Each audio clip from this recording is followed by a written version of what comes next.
This morning, we heard disturbing news from the UN Assistant Mission for Iraq, Martin Kobler. Martin Kobler made a pronouncement today.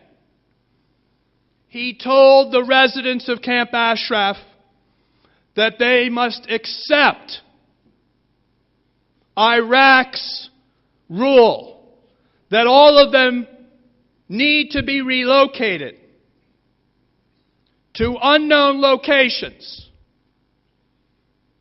without letting the UN High Commissioner on Refugees continue with his mission to interview and identify them as refugees.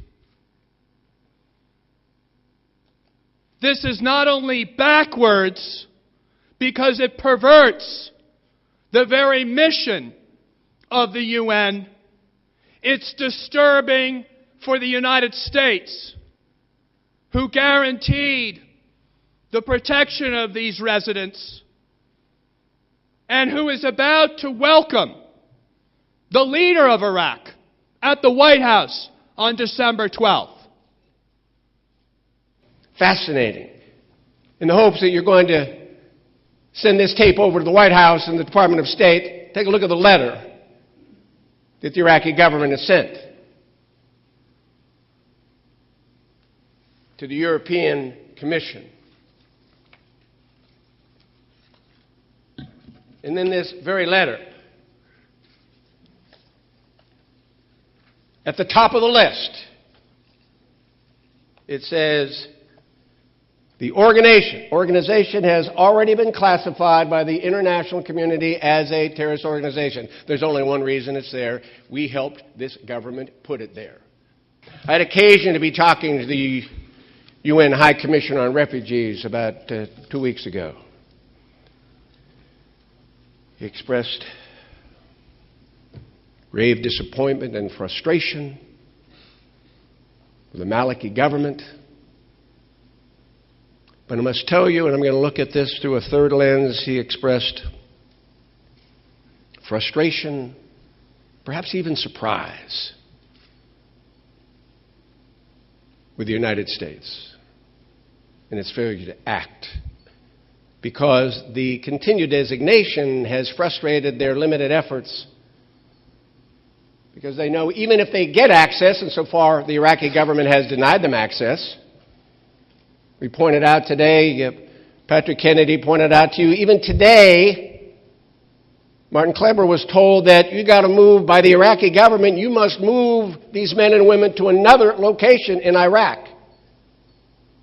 Beginning to wonder why we are so docile, why we are so submissive, why we are letting this administration, for whom we've sacrificed thousands of lives, and that's far more important than the treasure, but significant treasure, to tell us what to do consistent with our broader moral obligation to support humanitarian human rights and to keep our promise, which we gave individually to every member of Camp Ashraf, when we also guaranteed them protections under the Geneva Convention. That's the other interesting piece of interesting revelation over the past several days. Not only does the Iraqi government say they are going to continue to do and treat them as a terrorist organization, but they said they are not protected by the Geneva Convention. Maleki is coming to this country on December 12th. And I really hope this tape gets to the White House. The State Department issues visas, and the Department of Homeland Security, although the visa has been issued, has the right to deny you access into this country. It's an interesting juxtaposition. One issues the visa, and the other opens the door and lets you in. Well, I've got an idea. Let's set a couple conditions before we open the door. How about delisting the MEK? Oh, I appreciate that, but there's a lot more. We're going to delist. We're going to insist that they cooperate with UN High Commissioner on Refugees.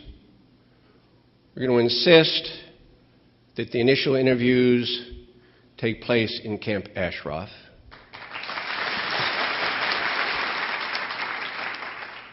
We're going to insist that the United Nations provide security for both the UN High Commissioner and his team, as well as the residents of Camp Ashraf. I generally think the United Nations is an institution that's important in the world, and I think it's a mistake to defund them. But yesterday, the person who is representing the United Nations made the ridiculous suggestion that the people from Ashraf be redistributed inside Iraq, and that somehow, without any guarantee of protection either from the United States or the United Nations, they would be fine. How can I go to the Congress of the United States and ask them to restore the money for the United Nations if this kind of cowardly policy is what we get in return from the United Nations? We can do better than this, and I ask the representatives of the United Nations to think about what they are doing.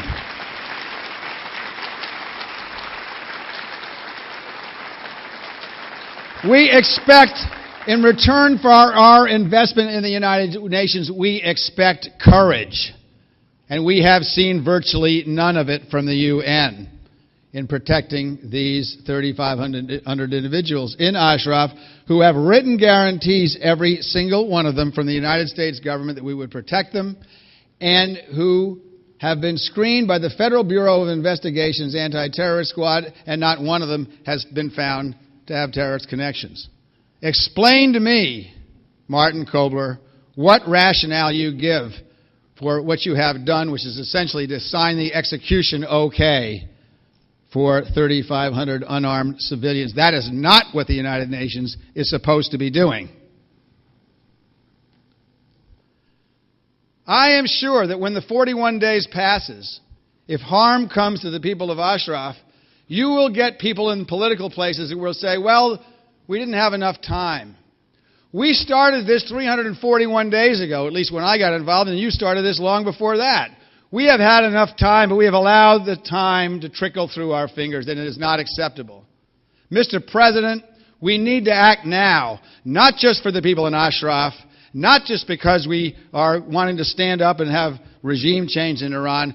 We need to act now because we are standing up for our own country when we stand up for the people in Ashraf. And if we fail to do that, we have not just being complicit in the murder of 3,500 people who we promised to defend.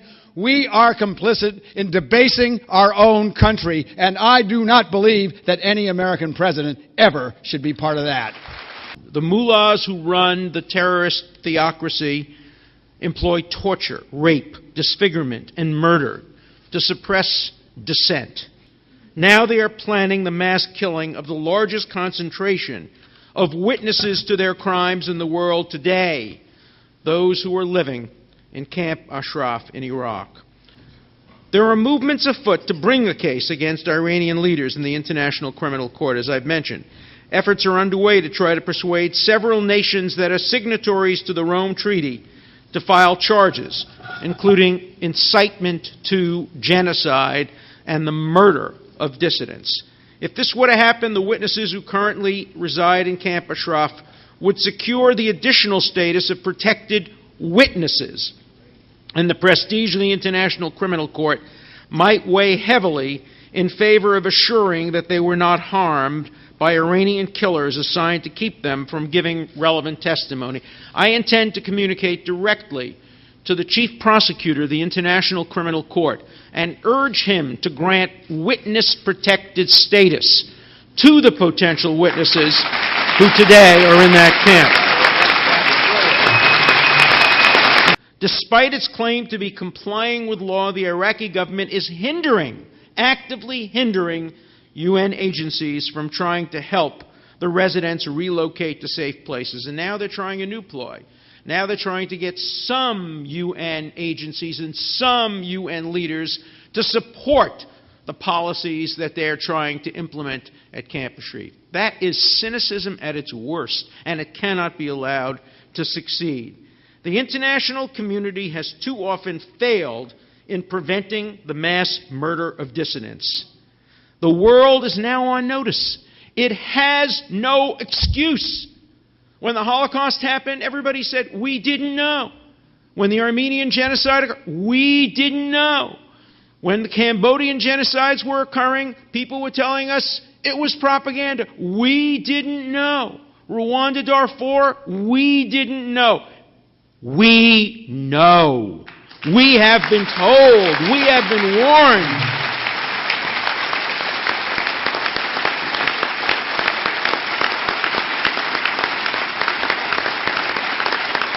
So there's no time to wait. The clock of death is ticking. If not now, when?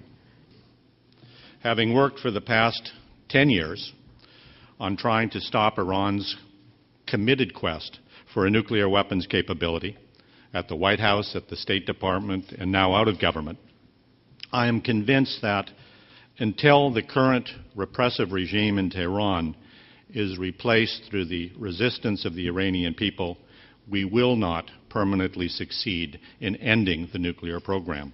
I want to say that over the past few days, as I prepared my comments, and today as I have listened to the other speakers, I have learned a great deal about the MEK, which I had known before only as a source, perhaps the best source of information on Iran's nuclear program. And I can now say unequivocally that I am not only a supporter of delisting, but also of the other steps that Governor Ridge and others on the panel have put forth. Thank you very much. The Obama administration has welcomed the IAEA findings and has declaimed the hypocrisy and outright lies of the regime's continuing denials. In my view, we must support the administration's continuing efforts to ratchet up sanctions and building consensus while walking the difficult line created by the harsh economic circumstances that confront us all today, and how those circumstances may be exacerbated by new sanctions. This process will require great skill and judgment. But in the end, we must not waver from using the great power that we possess to achieve the just ends we seek. Thank you very much.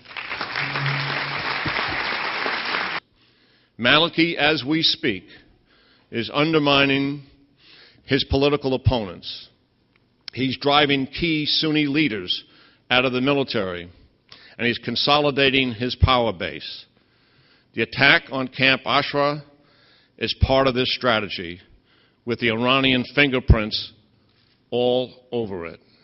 It is time to review our strategy for Iran against the harsh reality that, despite our rhetoric, attempts to negotiate, isolate, and sanction, the fact is the Iranians continue to use their proxies against United States interests and continue to pursue nuclear weapons. Therefore, one must conclude the obvious, that our policy has failed, and it has failed miserably. It's certainly been a busy couple of months for the tyrants who govern Iran. As we've heard from a number of people, and as you are all too familiar, we see what Iran is doing in regard to Camp Ashraf with the MEK. You also know, and we heard from Ambassador Joseph and others, that last week the IAEA reported that Tehran has continued to work on a nuclear weapons program. But especially as the efforts of the current and the past U.S. administration to talk Iran out of its nuclear program founder, and amid the inspiring demand for freedom and on display across the Middle East, we have an opportunity to reconsider our approach and improve our policy, just as we have the opportunity now to reconsider our policy toward the MEK and Camp Ashraf. As Winston Churchill once reportedly remarked, quote, "Americans can always be counted on to do the right thing after they have exhausted all other possibilities." So now, I'd say, is the time for us to do the right thing on Iran policy and on Camp Ashraf. So with that, I thank you very much. Thank you for having me today.